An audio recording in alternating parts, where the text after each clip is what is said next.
C'est assez sympa.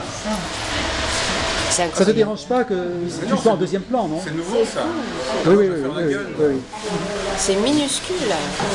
Sur HD en plus. Hein. Ah, c'est raté, alors. Ils ont plus petit la caméra. C'est incroyable. Comment et tu vois la même photo. Oui, oui, moi je parle de l'affiche. Oui, oui, je parle avec pas le de la rose. photo, non. Oui, oui. C'est belle aussi.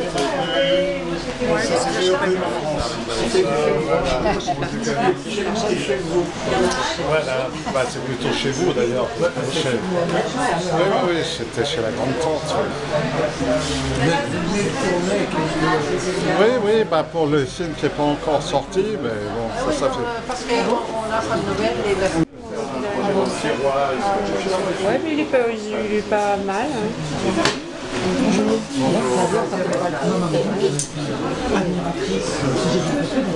Voilà, c'est mon frère, voilà. C'est le nom de Ah, j'avais pas vu, tu avais vu le film de Scooter Webber? Non. Ah, mais si, je l'ai vu. Mais que je l'ai vu, mais bien sûr, un superbe film sur les chats, bien sûr. Ah oui. Si, ce genre de film, vraiment. Sur la vie de... C'est ma caméra. Non, pas toi, là c'est ma caméra qui lâche.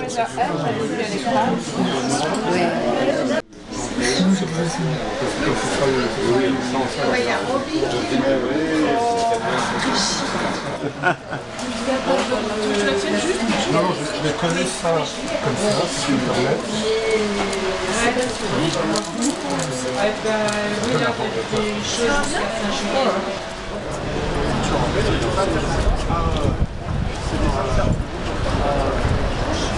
Ah oui, je suis bien d'accord.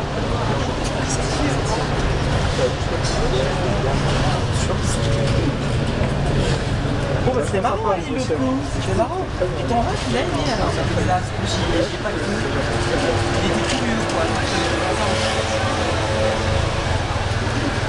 Là, ce que j'ai débranché, ah ouais, c'est bien.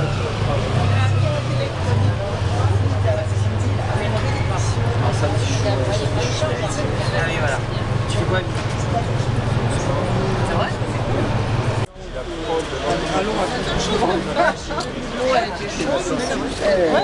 Tu veux, moi je les vois arriver ici à ce moment-là.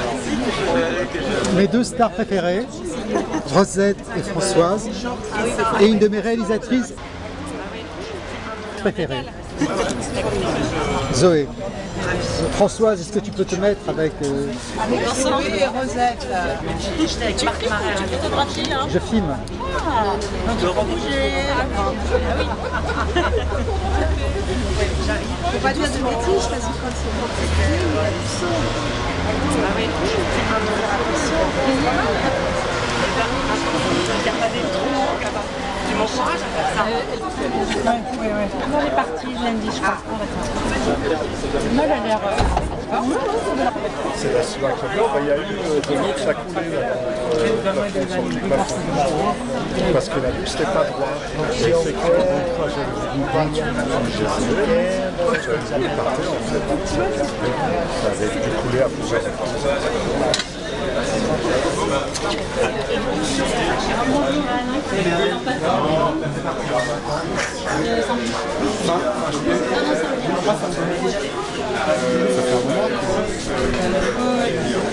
Moi, c'était 4 jours, ma soeur. 4 jours pour carte au festival. Voilà, on présente Le Paradis. C'est un nouveau film. Voilà. On va y aller. Voilà. Bon, ben, beaucoup. Merci.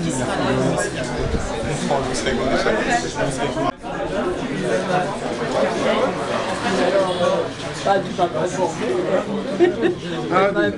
J'ai informé quasiment personne. Ah bon? Il y a même Gérard qui est là. Ah bah dis donc, lui ça fait une éternité que je ne l'ai pas vu alors. Bah tiens, on a tous pas mal vieilli, hein, depuis ces temps-ci, ces temps-là. Salut mon grand. Salut. J'espère que la plupart d'entre vous nous connaissaient ou connaissaient cette boutique. Pour ceux qui ne la connaissaient pas, voilà, on essaie d'avoir une proposition, une sélection de DVD assez qu'on choisit, assez pointues, assez du répertoire, plein de belles choses. Et parmi ces belles choses, on a les films de Joseph Morder, qui est un réalisateur qu'on aime beaucoup. Donc où est-il passé? Ah, il filme. Voilà. Il a lancé sa caméra. Parce que voilà, voilà, il se présente très bien derrière sa caméra. Parfait. Joseph. Voilà. J'espère que ça ira. Alors je te présente en deux mots, même si c'est très long de te présenter toi, ta filmographie, mais alors, j'ai appris que tu étais né en 1949 à Trinidad. Je crois, oui. De parents d'origine juive polonaise, mariés à Caracas. Est-ce que c'est exact jusque-là? Jusque-là, oui, mon frère est là, il vérifie tout. D'accord. Tu as vécu la plus grande partie de ta vie, de ton enfance, sous les tropiques de l'Amérique du Sud, à Guayaquil, en Équateur. Oui, il me semble, oui. Et tu as été nourri de cinéma hollywoodien. Ça, c'est sûr. Ça, c'est sûr. C'est sûr. Où que ce soit, ça, c'est sûr. Tu débarques à Paris à 12 ans. Et demi. Et demi. J'y tiens au demi. Et on t'offre ta première caméra à 18 ans. Oui. Et depuis, je crois que tu t'es jamais arrêté de filmer. Non, même là. Même là encore. Même sans la caméra dans les mains, il est bon pour télé, donc. Donc t'as une Film virtuel avec la Ouais, c'est caméra virtuelle. J'ai toujours rêvé d'en mettre une là, c'est pour ça que ça a une forme un peu pointue. Donc, tu filmes et tu réalises, et pas loin de, alors c'est difficile à quantifier, mais de 800 films sur tout format. Est-ce que c'est vrai ça? c'est un peu plus maintenant, je crois. C'est près des 4 chiffres presque. Je ne sais pas combien exactement, mais pas loin. Donc sur du Super 8, du 16, du Super 16, la vidéo, tous les formats, tous les supports t'intéressent. Oui, même ceux qui n'existent pas encore. Même ceux qui n'existent pas encore.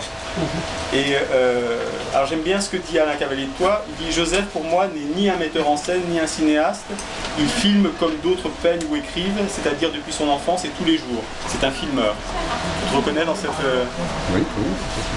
Et lui aussi c'est un filmeur. Lui, il en a fait... C'est un sacré filmeur. Oui. Donc je vais pas éplucher ta filmographie. On est là pour la ressortie en DVD de ce que certains appellent ton premier long métrage. Oui, c'est pas tout à fait comme vrai. on dit ma mère, c'est mon premier vrai grand film, vrai film. C'est le premier film que tu tournes en 35. C'est parce que c'est le premier que j'ai tourné en 35. Voilà. Donc, alors que maintenant ce ne serait plus un vrai film, puisque j'en ai fait d'autres, pas qu'en 35, mais c'est vrai que avec celui-là au moins, je sais qu'elle est contente. Voilà, parce que je suis enfin devenu quelqu'un de sérieux, si je peux dire. Enfin, pas tout à fait, heureusement, mais voilà. Donc, El Cantor, réalisé en 2006, sorti en 2006. Sorti en 2006, tourné même en 2004, fin 2004, et sorti en 2006. Avec Louis Rego, Louis Castel, Françoise Michaud, qui est là, Rosette, et Rosette, et aussi d'autres acteurs. Il y a Robbie Morder, Oui, Françoise. mon frère, dans le film, Patrick Zato. Elle est un peu loin, Françoise. Pardon, il y en a qu'à j'ai oublié. Mais... tout le monde filme tout le monde. Il y a beaucoup de films. Voilà. Qu'est-ce que tu peux nous dire sur... on ressort ce DVD, et puis bientôt il va y avoir ton prochain long métrage, Le chef de Varsovie. Oui, qui va sortir. De Varsovie, qui est un long métrage que je viens de commettre. Il y a plusieurs membres de l'équipe ici aussi. Voilà, dont Rosette, Françoise, d'autres personnes. Donc c'est un film dont vous allez voir un ou deux extraits un peu plus tard. Ouais. Et donc il devrait sortir au début de l'année prochaine. C'est un vrai film peut-être, il n'est pas fait en 35, mais tout comme. Mais il est destiné aussi à être montré dans les salles. D'accord. On en parlera voilà. après. Voilà. On essaie de rester sur El Cantor. D'où vient l'idée, la genèse du film? Qu'est-ce que cette histoire des cantors qui chantaient dans les synagogues, d'où ça vient cette idée? Ça vient tout simplement, comme souvent avec les films qui m'arrive de faire, c'est de quelqu'un qui me donne une idée ou qui m'inspire. Et Cantor en particulier, c'est venu d'un film que j'avais fait il y a quelques années, enfin quelques dizaines d'années maintenant, qui s'appelle L'Arbre Mort, où il y avait aussi plusieurs acteurs que vous voyez ici, Françoise, Rosette, Patrick, voilà. Et un des acteurs principaux qui s'appelle Philippe Fano, qui jouait dans ce film, donc chantait très bien entre les prises et comme il avait une très belle voix, je me suis dit j'aimerais bien faire un film où il chante. Sauf que au final c'est pas lui qui joue dans le film, donc vous avez vu c'est Louis Rego et Lou Castel. Et Françoise Michaud et Rosette et Patrick. Voilà. Donc, et moi aussi, un tout petit peu, Et donc voilà, donc c'est devenu ça. Mais à l'origine c'était pour faire chanter, pas pour soutirer de l'argent, d'accord, pour soutirer sa voix. Voilà. D'accord. Et donc en fait, au fur et à mesure, comme il disait qu'il n'est pas comédien, il a préféré ne pas le faire. Et d'ailleurs Pierre Marteau, qui est présent ici aussi, devait jouer dans le film le rôle que joue Louis Rego. Donc voilà, donc il y a eu plusieurs transformations. D'ailleurs ce rôle, c'est moi qui devais le jouer à l'origine, carrément, parce que le personnage s'appelle William et je trouve que c'est mon deuxième prénom. Donc voilà, j'ai préféré, on m'a dit non, tu dois faire jouer par quelqu'un d'autre. Alors j'étais très content que ce soit d'abord Pierre ou Louis. Et donc tu as choisi Lou Castel pour sa voix. Lou Castel pour sa voix et aussi sa voix avec la son chemin, parce que comme vous savez, c'est quelqu'un légendaire. Et comme on s'est croisé le classe à un moment, je me suis dit effectivement, c'est bien de faire le concours avec toi. Et je suis très content de la faire parce que je trouve plus extraordinaire. Donc voilà, c'est parti d'une envie de faire jouer un ami, de le faire chanter, puis c'est devenu ça. Et tu m'as dit que tu as emmené toute l'équipe du film, si on le relie à des origines cinématographiques, tu as emmené toute l'équipe du film voir Elle et lui de Mac Carré. C'était... voilà, tu avais le film de Léo Mac Carré, Elle et lui, 1957. On a fait deux versions, une version je crois en 37 et une version en 57, voilà. Et qui ont conservé le même titre. Avec Cary Grant et Deborah Kerr. Deborah Kerr, comme dirait Luc Moulet. Et donc... Tu aimais l'ambiance qu'il y avait dans Elle et lui, tu parles du... Alors en fait, oui, c'est-à-dire qu'à chaque nouveau tournage, j'essaie qu'il y ait un film de référence qui inspire celui que je vais faire. Et en fait, par exemple, le film précédent, L'Arbre Mort, venait beaucoup de La Comtesse aux pieds nus. Donc il se trouvait, le hasard faisant bien les choses, il se trouvait que c'était des films qui ressortaient en salle à ce moment-là. Donc j'ai emmené l'équipe voir La Comtesse aux pieds nus. Et pour El Cantor, il se trouve qu'il y avait une séance à la Cinémathèque, à l'époque encore à Chaillot. Et donc j'ai emmené l'équipe voir le film. Pour moi, la particularité de Mac Carré, c'est qu'il a toujours mélangé avec du génie le tragique et le comique. Mac Carré, c'est lui qui a inventé Laurel et Hardy. C'est lui qui a dirigé les premiers films des Marx Brothers. Donc c'est quelqu'un qui a le don vraiment de faire des grands films comiques et dans lesquels il distille, un peu comme les enfants, sans aucune transition, du tragique. Et Elle et lui, c'est un film qui est vraiment génial à ce niveau-là parce qu'on passe en transition du burlesque au mélodrame. Le mélodrame le plus pur, vraiment, c'est lui qui vide les boîtes de Kleenex. Voilà. Et donc, dans El Cantor, j'ai essayé un peu, vraiment, je ne sais pas si je suis arrivé, un peu de lier le tragique et le comique, d'autant plus que le sujet est grave, parce que le sujet c'est un choix. Et en même temps, j'ai toujours pris l'option que plus le sujet est grave, plus il faut être léger pour faire passer le message, comme dit le facteur. Donc voilà. C'est un facteur au début du film. Le duo comique, c'est plus dans Mac Carré, c'est un duo mixte. Avec là, ton duo comique, c'est plus un duo de cousins, quoi. De cousins, et effectivement, au fur et à mesure du tournage, je ne l'avais pas réalisé au début, quand j'ai commencé à tourner le film avec Lou Castel et Louis Rego, j'ai réalisé que j'avais un couple comique, c'est-à-dire que j'avais Laurel et Hardy. Puisqu'il y avait physiquement, ils sont vraiment quelque part aux antipodes, et en même temps ils se complétaient totalement. Donc ça me convenait très bien, et ils ont vraiment joué dans cette optique-là. Donc voilà, donc c'est un film qui est censé être, je dis toujours des films austro-hongrois, c'est-à-dire que c'est des films cosmopolites où il y a un mélange, c'est des Apfelstrudel, voilà, c'est des tartes viennoises très légères, voilà, où j'essaie de mettre du piment. Voilà. Oui, moi, même un peu de poison éventuellement. Françoise, si de vous dire un mot, et Rosette, rapprochez-vous. Rosette. Peut-être nous dire un mot sur le souvenir que tu as de ce tournage-là et de la direction d'acteur de Joseph. Qu'est-ce que... Rosette. Ah bah si. C'est ma Rosette. Regarde, Rosette, viens.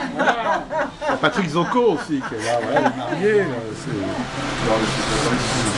Alors, François, tu peux nous dire ce que c'est de tourner avec Joseph et comment est-ce que ça se passe Ça se passe. Parce que c'est pas le premier film. Et Non, puis non, justement, c'est ça qui est intéressant, c'est de se retrouver toujours pareil, mais toujours un petit peu différemment, l'un et l'autre, et aussi par rapport au sujet.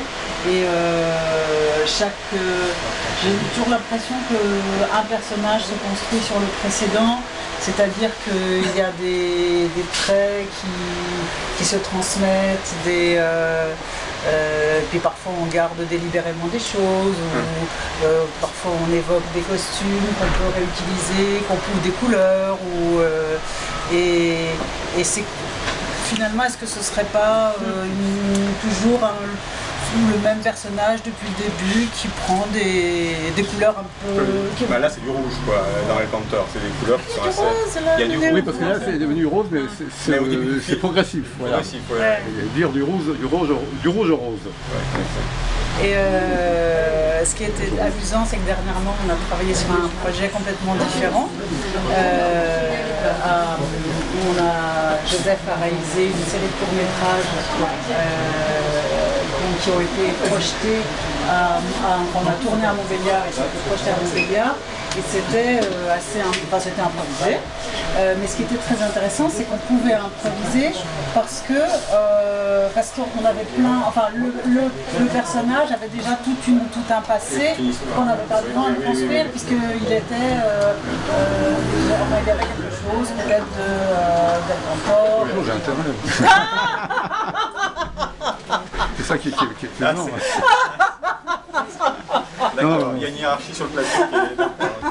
Parfois un petit peu, bon c'est vrai. Sinon on s'ennuierait. Je suis, qu'est-ce que j'ai dit? Je suis impétueuse. Impétueuse, voilà. Impétueuse François. Non mais là c'est pas mal parce qu'on tombe pile sur le plan séquence Ah oui, parce que l'autre référence du film, je tenais à le dire, c'est un cinéaste japonais qui est mon cinéaste de chevet, c'est Yasujiro Ozu. Mais dans tous les films d'Ozu, il y a un long travelling. Et comme vous pouvez le voir, là, la caméra, elle bouge. C'est-à-dire que c'est le seul mouvement de caméra du film. C'est un travelling qui dure 6-7 minutes, c'est le plus long plan du film. Et alors qu'en réalité, tout le reste, la caméra ne bouge jamais. Ils n'ont pas vu la technique au premier abord. C'est ça qui m'intéresse. Est-ce que tu veux qu'on regarde un extrait du film ou qu'on voit quelque chose peut-être de la Duchesse ou... C'est comme vous voulez, on a préparé un ou deux extraits, un extrait de Elle et lui qui a inspiré une scène du Cantor, et puis et aussi un ou deux extraits de la Duchesse de Varsovie. Alors si on a le temps, peut-être qu'on peut passer... Moi je voulais voir un extrait de la Duchesse que j'ai rien vu. Personne ne l'a vu à part les personnes qui... Ah oui, pardon, oui, il y a quelques privilégiés qui l'ont vu il y a un moment. Comédiennes que vous connaissez qui sont présentes ici. Ça fait la même histoire, évidemment, mais...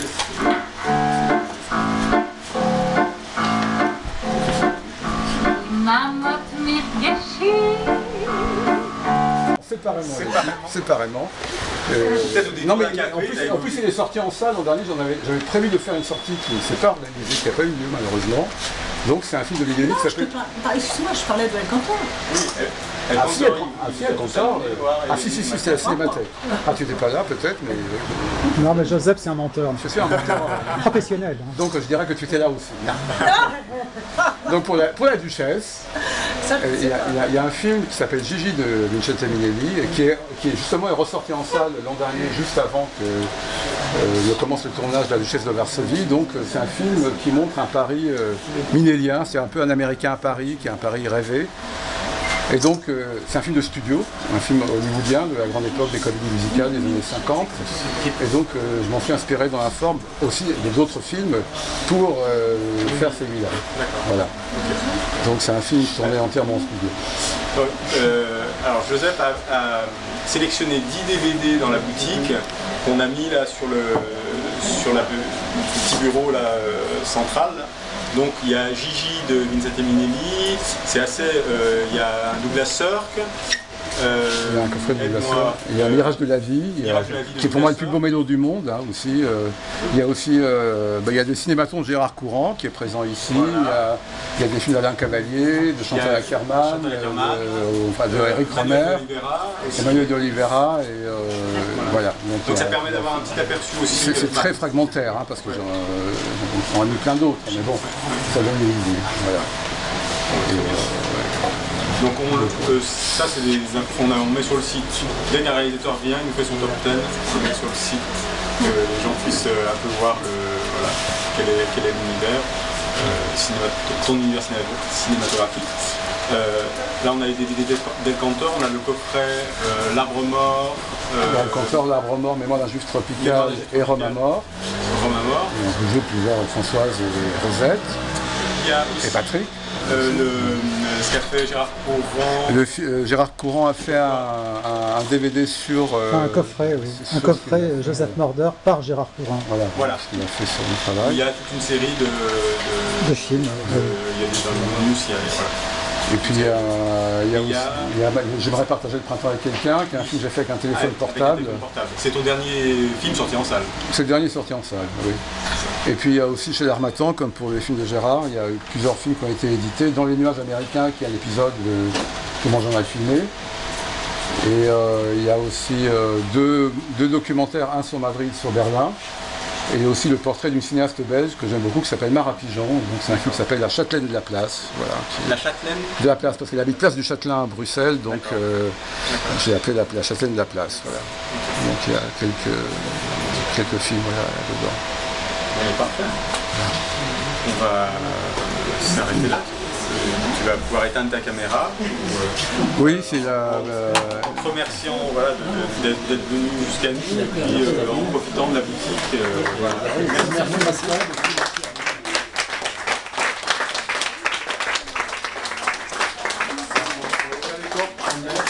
Dimanche prochain, pour information, on fait une petite projection d'un documentaire d'Ariane Doublet au comptoir général. C'est ouvert à tous et c'est sur un thérapeute maronien qui s'appelle le docteur Moussa Maman.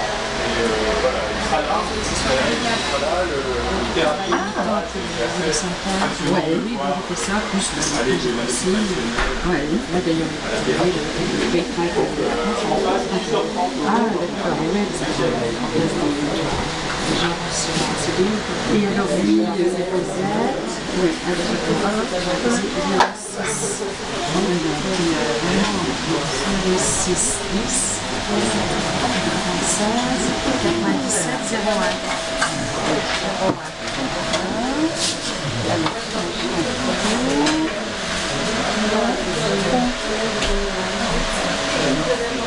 De toute façon, Picard et Maya, ils passent toujours les ans. Ah bon? Je sais pas trop, toi Picard doit travailler, je les ai pas vus ces temps-ci. Je sais pas, Picard a essayé de me rappeler dimanche, et puis je l'ai appelé, il m'a rappelé, mais on sait pas. Après, assistante sociale oui, à Robert Debré, non? Non, pas Robert Debré. Pas Trousseau, oui, à la maternité de Trousseau. Ah d'accord. Non, c'était, je crois qu'elle m'a fait parler bien. Oui, elle a bien aimé. Ensuite, elle en a fait un autre, elle a dit, c'est pas terrible, il y a le nom de la suite. Voilà, c'est mon frère, voilà, c'est le nom de petit. Ah, j'avais pas vu, tu avais vu le film Scooter Weber? Non. Ah, mais si, je l'ai vu. C'est pas ce que j'aime. Ben si, je pense que oui, mais à la fin. Je pense que Il vous fallait qu'elle Et trouve je une pense boîte. que si elle a changé, c'est qu'elle devait écrire ça de format. C'est-à-dire que tu peux continuer des choses de lecture. J'ai commencé depuis là, et j'ai dit ces gens-là pour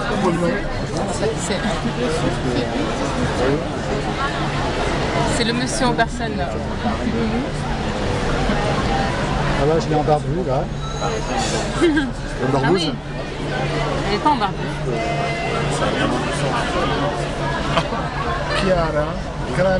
Chiara Francesca, provai, anche tu.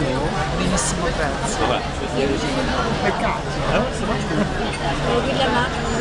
Je sais, mais pourquoi le plan de la plage, comme toi, le plus grand TS, c'est ça que je dis. C'est un peu plus haut. Et j'ai commencé depuis là, et j'ai dit ces gens-là pour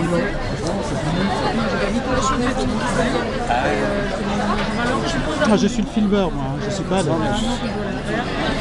Je veux filmer aussi. Je veux filmeriser. Bah non, surtout qu'elle a baissé la visière. Là. Parte avec le genou. Attends, les lunettes de vue plus la visière, c'est mort, là, c'est mort. Françoise, le genou. Plus découvert, non plus, voilà. Plus Romain, un genou plus Romain. Plus Romain, le genou.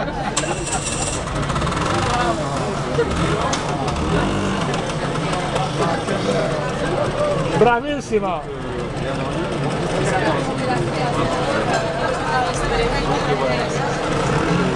Di Roma, a ciao, arrivederci. Guardate. Le feu est vert, fonce. Et en plus, elle est en Amazon. Ah, elle a quand même la cuisse romaine, on peut pas dire. Elle est montée en Amazon en plus. Ah ouais, Elle est ouais. montée. Et sans casque. Oh là là là là, c'est comme des romaines. C'est bon, Joseph, on la double pas là. Je crois qu'elle va pas très loin. Cut.